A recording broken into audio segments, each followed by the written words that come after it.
3, 2, 1.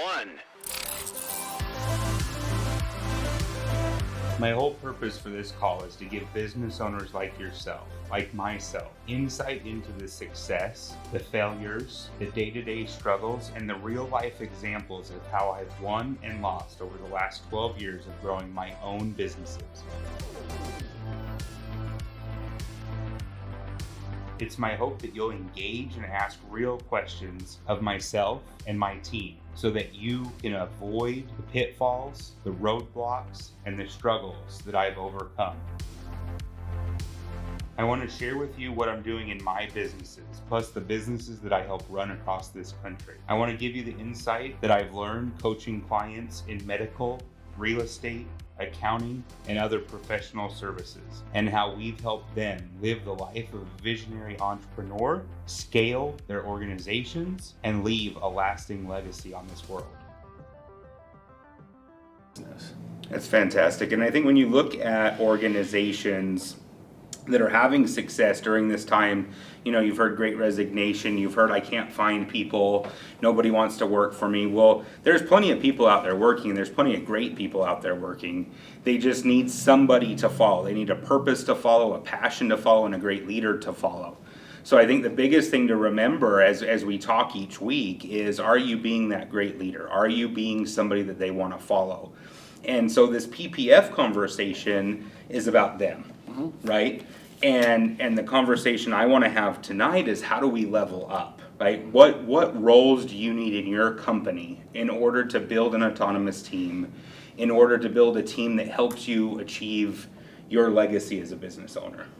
Yeah, I absolutely agree. And one little nugget I just want to drop really quick that you just said, which is a really important point on this Great Resignation and hiring people, and good people already have jobs. I think that's so important, because I think the last 3 or 4 hires that we've had now, we have taken them from a current job that they have, stolen them to come and work for our business. So realize that the people that are trolling Indeed, the people that are actively on those websites that are job related, they're collecting unemployment sometimes, not all the time, but a majority of those people are collecting unemployment. They're unemployed, they're between jobs, they're thinking about quitting, meaning they're like 2 weeks away from putting in their notice, which means they've been underperforming for at least 6 months. So when you're on those websites and you're getting those people that are trolling those websites, you have to understand you are going to get a different caliber of people. And I think even for a long time, you used to joke all the time about, go to the chiropractor, go to the spa, go to this place, and drop $100 on a service to see if you can see who at the front desk or the back desk or checking you in or checking you out is amazing, and then let's offer them a job. And that really is how we've gotten probably the last 6 or dozen even employees have all come from a place of work, not Indeed. Yeah, you're looking for somebody who's overperforming in either a low-end job or in an unhealthy job or an unhealthy environment. So you're looking for an overperformer in a place where they're not happy or can't meet their goals, right? So our last hire was from the corporate world, right? And in the corporate world, there wasn't PPFs, and there probably wasn't even a level up program. She was probably at the pinnacle of what her career could be. Yeah, the ceiling. At the ceiling, yeah, it's a perfect word for it. So I think one thing I would love to have you chat in is, do you have ceilings in your organization? So is the position somebody is in your organization today as high as they can go? Or have you given them a runway? Have you given them the belief in the future and the roadmap to achieve everything they want in their life with you and with this organization? Yeah, think about how important that is, right? Like he mentioned the person that was coming from a corporation was actually coming from a hospital system and had hit her ceiling. She had applied multiple times for a promotion, I believe into some form of a senior or something or other, and it had been like 2 years and she never got the promotion. They kept saying it's coming and coming, but they have restrictions. Their hands are tied in a lot of ways, and because she hit her ceiling, she then was looking for another job. So what Jared's saying, if you allow your employees to hit their ceiling in your company, they're going to do the same thing. They're going to say, I'm done here, what else exists? And that's how they end up on Indeed 2 weeks away from putting in their notice. Well, I mean, even look at my past managers or my past directors, right? Whether it was the truth or not, they got in their head that there was no more here. They got in their head that their task was done, their project was done, and that my life, my career, my job is now unstable. Yeah. And so the biggest thing, big, very high level nugget for each and every one of you is make sure that there are no ceilings in your business for top performers. So if you have a ceiling, you're either going to lose them or they're going to turn into a bad team member because they're not challenged. And what I want to do is make sure the runway is long enough for anybody that wants to be successful. And I think, how much has that changed, Morgan, since you started as a patient experience coordinator in my office? Like, when you took that job, was there any talk back then of what the future could hold? No, I think when we started looking at the Level Up program that had existed in Jared's clinic. We were talking about, what did exist back then, and there wasn't anything. What was a part of the conversation, because employees talk, whether you know it or not, I knew how much roughly everybody else was earning around me, and obviously the doctors were earning the most. So if you were going to go anywhere, you were going to somehow find a way from the front desk into being a doctor. And, for some businesses, that's going to be the sales position, or, a lead marketing person, or a leadership position. But there wasn't stepping stones. There wasn't a roadmap. There wasn't a here's how you do it. It was just those guys or that gal makes a lot of money and I want to make a lot of money. How do I become a doctor? But there was no roadmap on how to get there. It was just a conversation around, yes, they get paid the most. And you almost had to leave your current position for a different position. You couldn't level up in the front desk role or in the doctor role. And you didn't even know what those other people were doing. Like, I honestly didn't know what the actual doctors did every day because I wasn't in the room with them. So even if I was signing myself up to earn more money, I didn't know what that actually meant. So with this, we've spent a lot of time, all the way from the last couple years of you writing this book, Why They Thrive, How to Build an Autonomous Team. If we go all the way back to that journey of how do you build a great team, how do you build an autonomous team, and then how do you set that team free to help you achieve your legacy and your mission and everything you have as an entrepreneur, right? Now we're getting down to the nuts and bolts of this new Level Up program, and how do you allow your team members to achieve more, think big, and to grow with you, right? And so I want to look at this Level Up now. We've shared it on the screen behind us so you can see a graphical representation. What does it look like to start with the company? We have a brand new one that you hired today. We have two that you hired today. Yeah. We have one in the patient experience coordinator role and one in a doctor role. Right? So what do you do starting out as a trainee all the way through when you become a vice president of the company? Yeah, and there's a ton to unpack, which, by the way, if you can't see that graphic that's behind me, email me, morgan@audexperts.com, morgan@audexperts.com, and I'll walk you through this image. But, it starts with that trainee, so that smallest square, if you can see it or can't see it, that's really where those onboarding, I think last week we mentioned these onboarding videos, that the workbook is now complete, the videos are complete.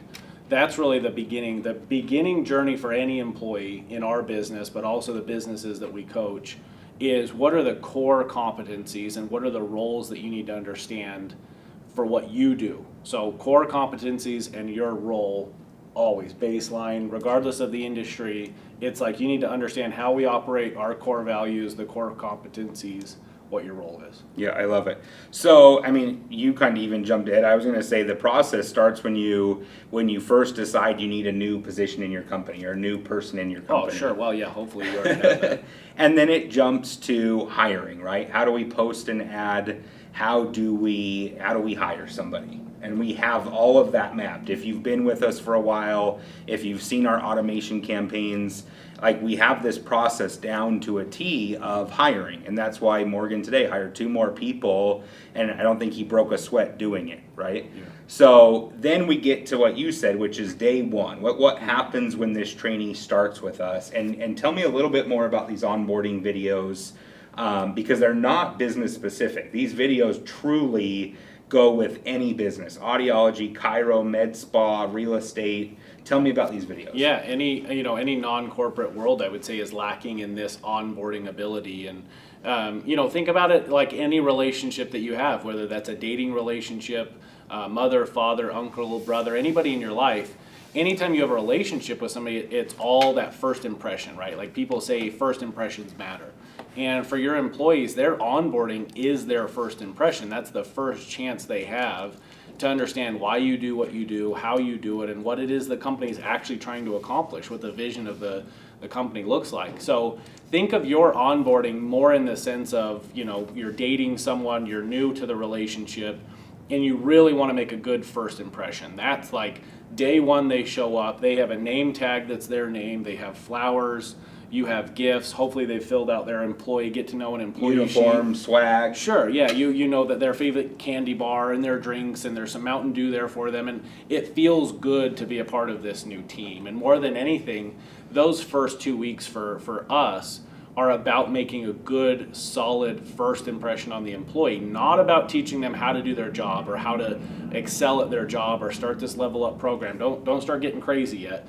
Just make a good impression on this employee so they really understand what your business is and what it stands for. So on these onboarding videos specifically, because you spent many hours behind a camera, recording them, uploading them, turning them into a training module for all of our business owners, you want to dive a little bit into some teasers here so that they know what they're getting when they sign up to work with Morgan, all the way from posting a position, hiring a position, through onboarding. Yeah, so like Jared just mentioned, we have a job description now that has gotten us probably our last half a dozen actual hires and hundreds of applicants that have applied. So the job description is ultra important because that's going to be the first resource that they actually see. So those words do matter. And then obviously the interview process matters because that's, again, your dating relationship of getting to know somebody. And then my onboarding videos where they really begin is, again, what is the company? What does the company stand for? Why do you guys do what you're doing? What are the core values of the company? What are the core competencies of the company? Meaning, how do we solve problems in our company? How do we deal with problems? How do we expect our patients or our clients or our business people to be dealt with? What language do we use in our office? What does success look like? And the intention of my onboarding videos is not to, 90 days in, create the most exceptional employee that you've ever had. It's to make those first 2 weeks of employment the best 2 weeks of employment that they've ever had. The most wow, these people really know what they're doing. They want the best for me. I'm headed in the right path now, and it's up to me, the new employee, me, to take this accountability on and figure out what does success look like for me in this role. So you talked about, right, who is the company, and then you talked about the core competencies or the mindset, right? We talk about, our coaching group and our business owners, we talk a lot about mindset. So the mindset of the company, and then the culture of the company, right? And the core responsibilities and what your contributions are. And then we dive into the people and what's expected of the people, right? Yep. So there's just this really laid out 4-step onboarding about company, about culture, competencies, people, mindset. Like, I just love how solid of a foundation those first 2 weeks are. And I think what we've found, especially from the people, look, we've lost employees too, right? Like we've had people quit, we've fired people, we've had our fair share of turnover as well. So it's not like this isn't us assuming anything. This is me doing tons of exit interviews with people that I've fired, me hearing from people that I've freed their future, and then we've ran into them at the hair salon or Walmart or wherever they're working now, and they're happy as can be, and they're happy to tell us what they did and what they didn't like about the company. And I think all businesses across the board, not just audiology, but every business owner is so quick to get into the nitty-gritty details of, here's how we do business, here's how you make a sale, here's how you schedule a patient, here's how you process a return, here's how we do business. Hurry and learn this stuff, learn these things. And we skip right over who you are, why you started your business, what your goals are for the business. And especially, I think now more than ever with this resignation, those things are right at the forefront of what we're teaching our people, and I think it's really leading into why they're sticking around, why we have longer careers with the people that have been around now. You've had employees for 7, 8, 9 years now that have seen this journey, and the newest employees now, why they're willing to quit their current jobs that are great, well-paid jobs, and come and work for us is because of the vision and the passion that we show them in the first 2 weeks. Well, I love the transition you make there from, right, who we are and why we do what we do into what. right? So if you think back about Simon Sinek, why, how, what, right? We're starting with why, we're starting with how, we're starting with who we are, we're starting with this relationship. Yeah. And it was just so interesting to kind of watch some of your recorded interviews in the last few weeks and just see how much different that has become over the years. Yeah. Right? And so now when I look at, okay, so once we get beyond those first 2 weeks, the next set of videos to me is what we do. Yeah. Right? It's how Reese speaks to patients, clients, customers, and donors. It's how we operate our business our way, and here's the process, and here's the procedure, and here's the template, right? And that's all detailed, but that's not the first initiation, the first impression you want with a new person joining your team, but it is there, right? It's the second part of onboarding. And do you see us changing those videos, even improving those videos now in our journey as the next step? Oh, absolutely. Yeah, those videos will change yet again with every book and every conference and even every mastermind that we invest in and coaches that we go and see ourselves. Those will continue to evolve over time.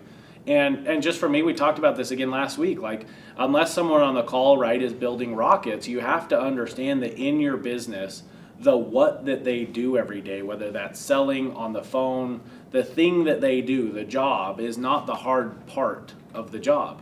It's the keeping them motivated, keeping them aligned, keeping them on task, teaching them things like time management and how to be a leader and how to mentor 3 other people underneath them so you can keep scaling your business.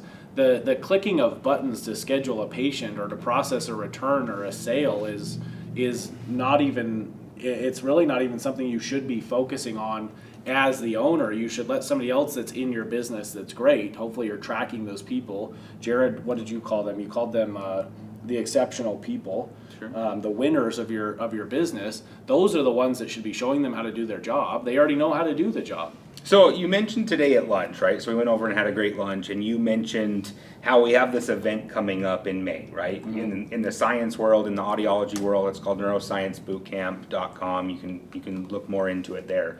But Morgan mentioned this phenomena of now that we've taught him how to think big, and now that we have these bigger discussions, he's kind of, was the word bored, or was the word like I need the next thing now? Yeah, the next thing, the next project. I can't wait for May to be over with so we can get on to the next thing. So I look at it like this, because Reese, if you guys don't know, our trainer is out, tomorrow's his 10th day, running a marathon, running 10 marathons in 10 days, raising money for the Sound of Life Foundation. If you want to know more about that one, runningreese.com. But Reese is talking about how many calories his body's consuming. Because of his activity level, he's consuming more calories, right? Yeah. And so you, I think, said the exact same thing, just not about food today. You said, because I've been thinking so big, because I've been winning, because I've been making more money, because I've been doing bigger things in my life, I now need more, right? Yep. Your mindset and your metabolism is wanting more and more faster than ever before. Is that a fair statement? Yeah, absolutely. I think, and it, just so everybody knows, so we're clear on the page, right? Rewind 4 years ago. That wasn't Morgan's MO. That wasn't who I was either. I was, Jared, point me in the right direction and tell me what to do and I'll go and do it. It wasn't free thinking, big thinking, let's accomplish our goals and shoot for the moon and land on the stars, Morgan. It was like, what's the task of the day, Morgan? So that is a learned behavior that you can actually teach and mentor your people, the right people anyways. You can teach them how to think. It reminds me again of, have you ever raised a goldfish? Yeah, sure.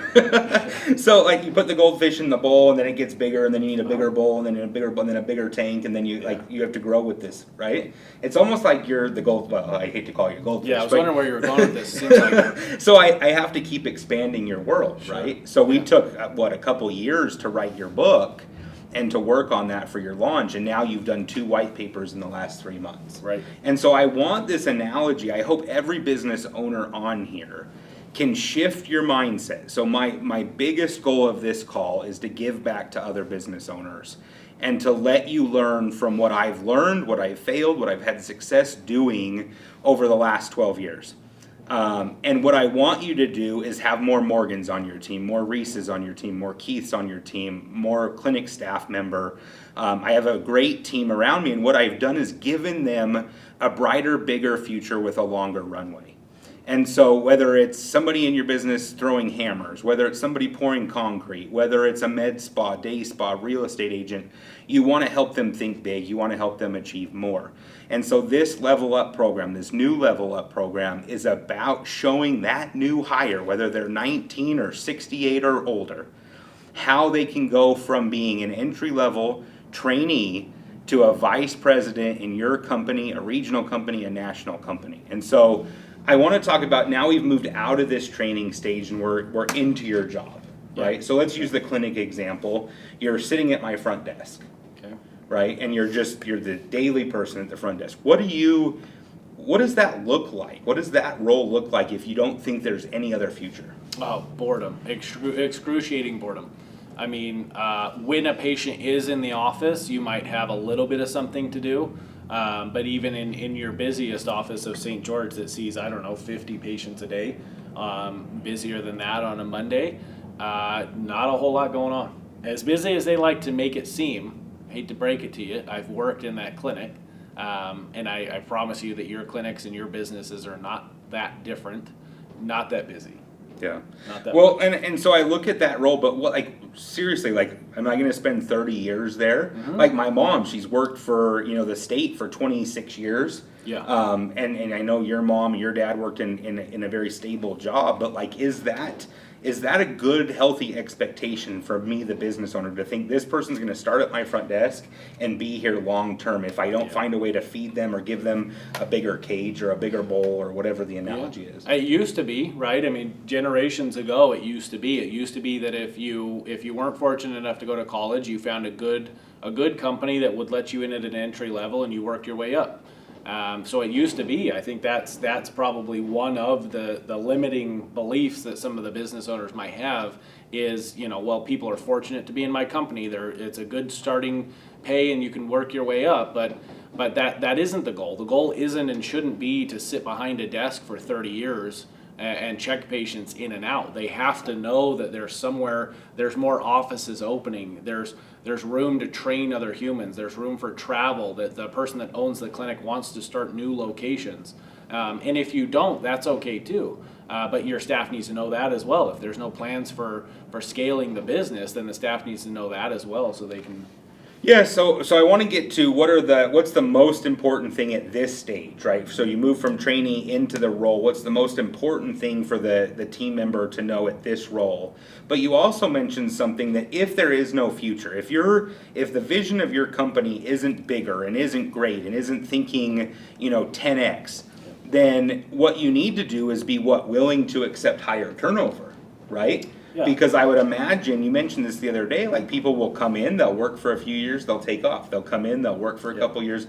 And if you're willing to accept that higher turnover because there's not a brighter future, then just know that is your role and that's the expectation. Yeah, there's nothing wrong with that. Just have a really good training and onboarding plan so that when you do rotate through people every 3 to 5 years, it's like no sweat off your back. Like the interviews that I've done for the last week and a half now, they're no big deal because they've already filled out multiple forms of paperwork. I know their Colby, so I know their instincts. I've listened to their voicemails. Like by the time I talk to them, it's really no worries. So if you are going to fly through employees, then you really need to nail down your onboarding plan and what it looks like to hire people, because otherwise every 3 to 5 years you're going to be a stressed mess trying to pay bills and onboard somebody and work. And well, and I think just for these new hires, we specifically talked about the 10-year vision of the company. Yeah. And basically, right, our goal is to get these group of core people we're hiring today, unless they're not performing, they better, ideally be with us 10 years from now. Yeah. Because we're looking to hire the people that are going to help us sail this ship,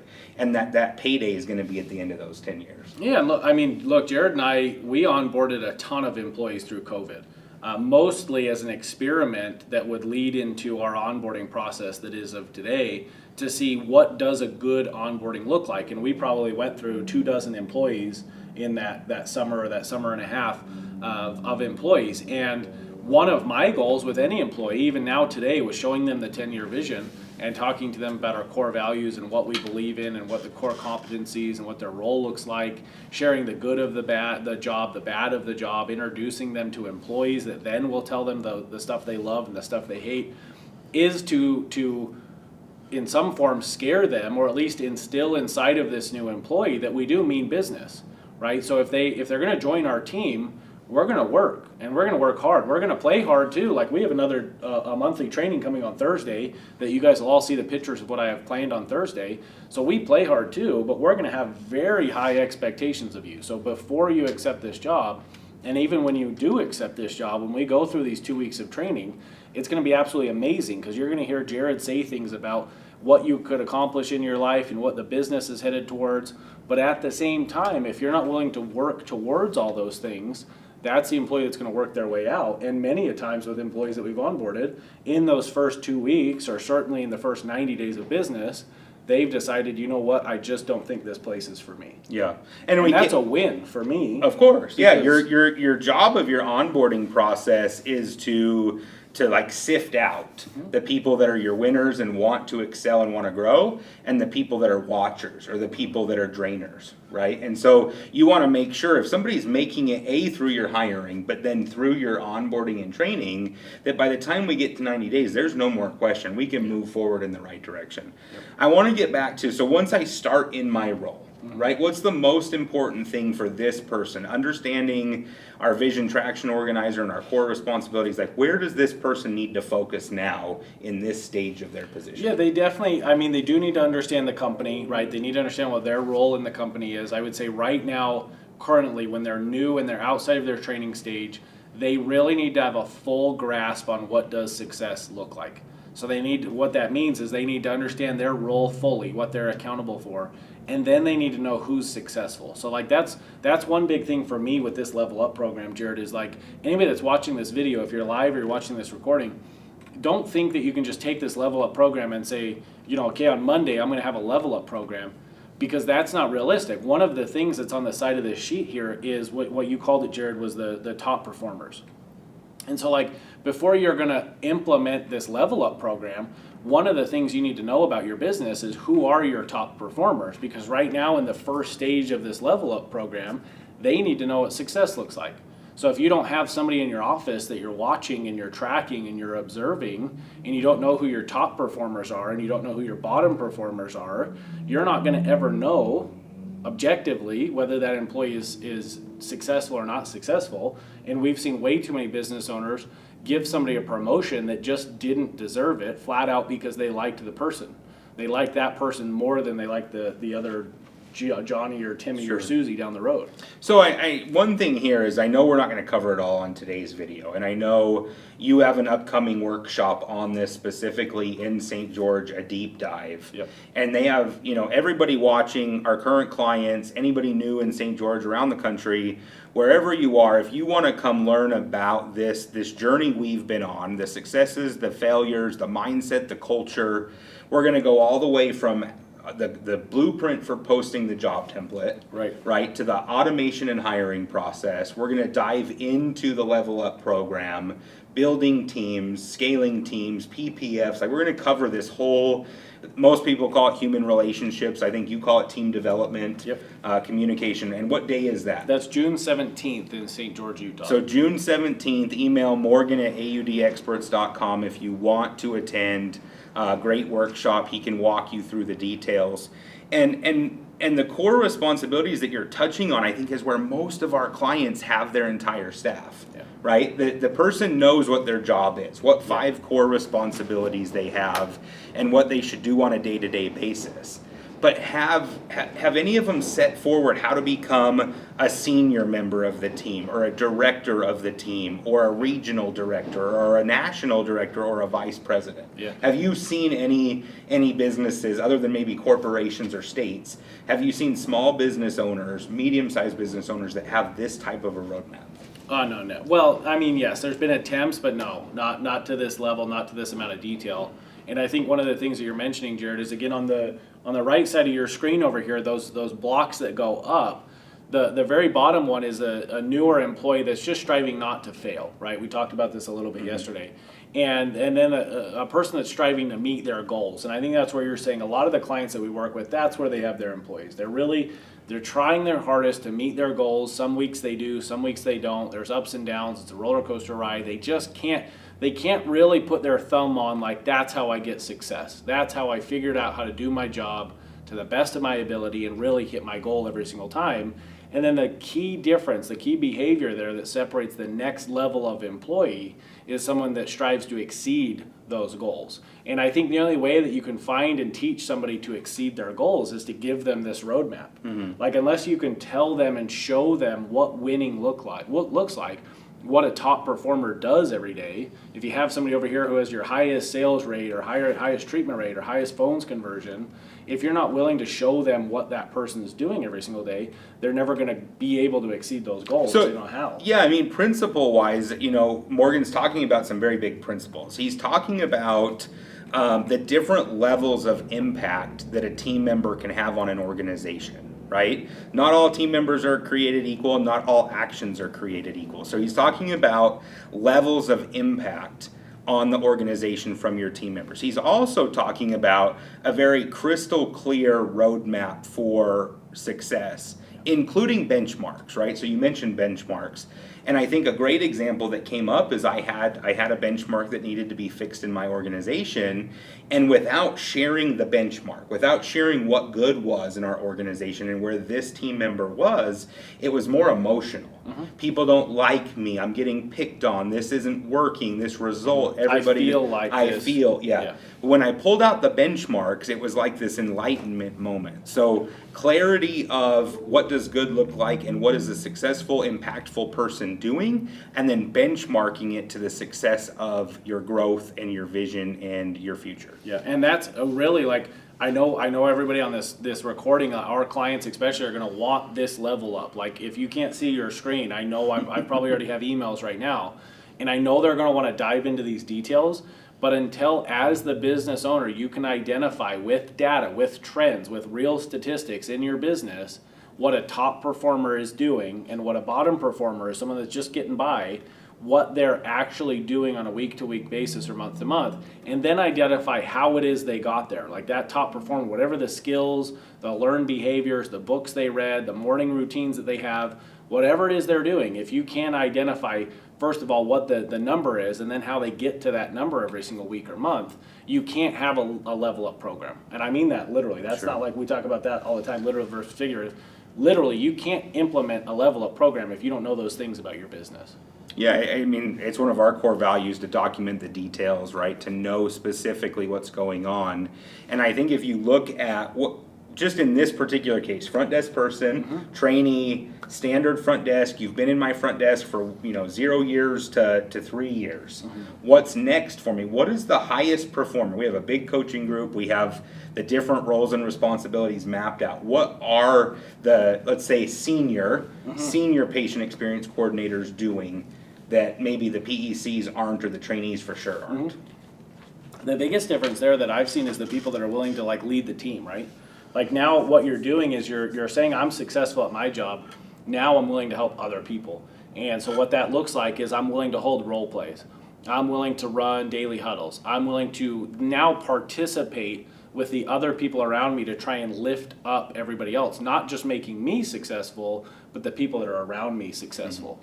And you probably move a little bit from a watcher into a doer, right? Yeah. And so when I look at that, there's other moments, right? We have this online training university. Is there a correlation, Morgan, between the people that are the highest performers in businesses across this country and those that are in our online training university every day? Absolutely. Yeah. The doctors, the audiologists that we have in our circle, the hearing instrument specialists, the people that are providers with patients that spend the most time in Dr. Darrow's university have the highest treatment rate. That is not a feeling that I have, that is a statistic that we have. So the next kind of evolution is from this senior person. So I just had a couple a couple long-term team members that moved up into the senior role because of their contributions, because of their commitment to the mission, because of their engagement with the community. I have 9 specific things here that make you go from a patient experience coordinator into a senior patient experience coordinator. Right. 9 specific things that I can tell you if you're doing these,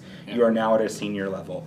And then I jump up to a director level. What kind of behaviors, and I know you've written a white paper on this, it's also in your book, Why They Thrive, and you can get it at whytheythrive.com.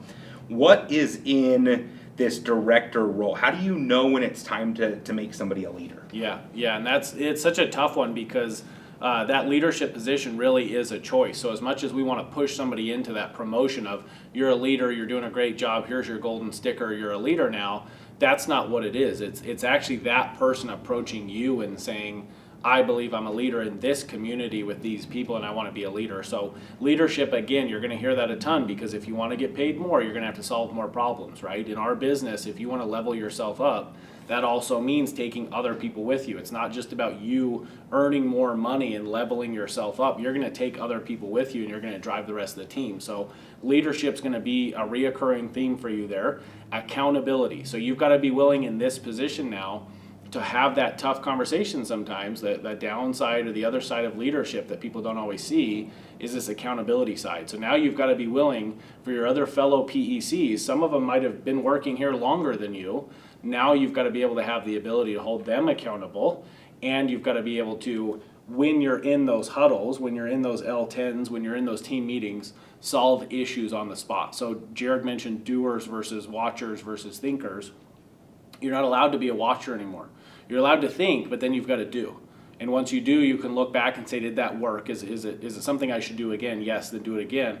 You have to have the ability in those meetings to act. You have to have the ability to solve problems in those meetings rather than just going around and around that field. So in this role, your magnitude of impact here, right, on the organization, it's not just about you anymore, it's about your fellow teammates. Which not everybody wants, right? Like that's okay. You can stay at this level. Sure. You don't have to. And you go from meeting your goals to exceeding your goals consistently. And not expecting just everybody meeting else it. around you. And then expecting, and I was just going to say, now you've mentioned football teams a lot in the past, right, and holding each other accountable. So in this role, when you move up from senior to director, what is that like compared to a football team and accountability? Yeah, like team captain. So like what we're expecting from a team captain there as far as, you know, first one there, last one to leave. You're the one leading the stretches. You're the one in the weight room hyping everybody else up.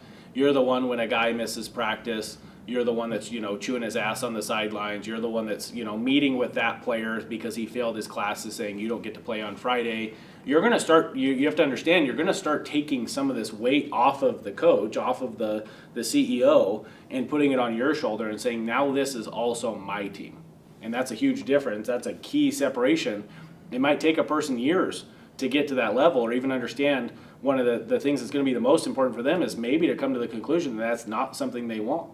Well, I think that's a huge nugget here because many business owners I've talked with said, well, how do I get more from my team? And how do I promote my team? And my team wants more money and all of these things that could easily become unhealthy promotions. Yeah. Right? So how do I know when somebody's ready to level up? Yeah, that's tough too. Like the words you used right there are really important because that does literally happens all the time. Client calls up and says, you know, my team wants X, Y, and Z. And it's not your team, right? It's an individual. So if you look at your team, right, let's say you have 5 team members, there might be one team member that's asking for more. But that doesn't mean the rest of the 4 people want to level up. It doesn't mean they want more money. It might mean that they're comfortable with their life, but you do have one individual that you got to be really careful there because I've seen way too many owners throw everybody into one pot and say my whole team wants to level up. The danger of that is now you're taking all 5 people and expecting more from them, and you're going to be disappointed like that because those 4 individuals never asked for that. They didn't ask for it. And so if I've done everything to move from my trainee level to my standard level to my senior level, and now I feel like I'm ready to be a director, do you come to me and promote me? What does this interaction look like? Yeah, so very similar. Jared and I talked about this. Very similar to the football team aspect or just sports in general. Is this idea of the tryout, the idea of like prove it to me, right? If you want to play on Friday night, if you want to be a part of the game, you need to show up, show out, prove to us that you're ready for this. So what that looks like for us is you're actually going to call a meeting with Jared and Morgan. You're going to come over to this training facility that we have here in Southern Utah, and you're going to pitch us. So it's going to be 1 against 2, similar to Shark Tank if you've ever seen the show. And what we're looking for is for you to have competency in all 3 or 4 of these skill levels now, and prove to us that you're ready for this next phase. So I would expect somebody to walk into that meeting and use the right language, be we oriented and not I or me, right? So they should use a ton of we language. They should be understanding what the vision of the company is 10 years from now and how they fit into the company. And they should have a business plan. They should have a plan that they're ready to put into action that says, hey, here's how I'm going to even further my position in the company to help us push towards our goals. And Jared and I will end that meeting and then have a quick discussion, and then that person either will or will not continue on that path. And it doesn't mean that if you come and meet with us one time and we say you're not ready for it yet, it doesn't mean you can absolutely reapply for that. But they do have to come to us, call a meeting, and apply for that next position, because their job description will change. It is something that they need to reapply for. Well, they definitely need to reapply, but I also look at the company needs to have a need for them. Right? So you can't like promote 3 people to regional director and only have 1 region. Yeah. You can't promote 2 people to national director and only have 1 nation. Just because we all want it. Right? Yeah. Just because we want more. Yeah. Now that doesn't mean they're topped out, because their PPFs and their production and their contributions can still create more value without there actually being a position, a region, a nation for them. Yeah. So I mean their magnitude of impact doesn't top out, right? Yeah. So I mean you can go from exceeding your goals. What's beyond exceeding your goals? For me, it's innovation. It's wanting to be the best, not just exceeding my goals, but nobody is better than me, and I can go. And then the highest here is, being able to be the first one to do it and the best one to do it, right? Yeah. So I look back at, things we've done with Dr. Darrow, things we've done with Bobby in real estate, things we've done with, med spas and chiropractors and all the niches we're pushing into. There's always a leader, right? There's always somebody that wants to be the first one to write a book. They want to be the first one to do a coaching group. They want to be the first one to be a multi-million-dollar provider. I mean, there's always that person looking to be number one, and that's how you know you've reached the pinnacle. And that's the person I want on my executive team, my vice presidents of the company. And what I want to do is really dive in deep on these. We're already out of time today, but I want to dive in from how do you write a job posting that gets you traction. I mean, it's amazing how many applications we've had with this blueprint. And then from that part, how they move through your automation system so that Morgan can have great conversations. Because he told me, I'm not searching Indeed, I'm not reading resumes, I'm not doing any of that garbage. But if the right person gets to my desk, I will have an interview. So that automation system for your hiring, if you don't have one, you should always be hiring. You're always looking for good people. All the way through this level up, you have a manual for the level up. You have onboarding videos. And then what are you going to do at this live event on June 17th? Yeah, so June 17th in Southern Utah, what we have to go through, again, is our job description might be a little different than yours. So we need to rewrite your job description so you go home with that job description. We need to detail out what you're willing to do, because what I'm willing to do for my hiring and interview process might be different for you. So we're going to actually script out what you want your ideal interview process to be so we can turn that into automation. We're going to talk about how to have a successful interview. I'm going to show you what questions I ask on an interview. Then we're going to jump into this onboarding. I'll show you the videos that we're using for onboarding now. You'll actually get a copy of my onboarding manual that has all the questions and the competencies in here. And then I'll show you Jared's new level up program and how we're moving people along this success ladder, increasing their magnitude of impact so that they never hit that ceiling that we talked about. So you'll get all of that on June 17th, St. George, Utah. Email me at morgan@audexperts.com. and I will happily reserve your seat today. I love it. If you're a business owner, if you've had to hire somebody, fire somebody, free their future, promote them, or motivate them personally, professionally, or financially, during the course of your business, in the last year, throughout the pandemic, you need to be there June 17th with Morgan. Now, normally that's like a $5,500 day with you, but you're going to get that day for free if you buy the $1,795 package. So Morgan at Odd Experts, you get the package, the recordings, the workbooks, and an entire day with Morgan to build that up for your organization. You're going to see how we've done it, what we failed to do, and how we've improved it on this second version of our hiring, training, onboarding, and level up program. So I look forward to seeing you there. If you have any questions, go ahead and Morgan at audexperts.com. Thank you for joining us, and we'll see you again next week.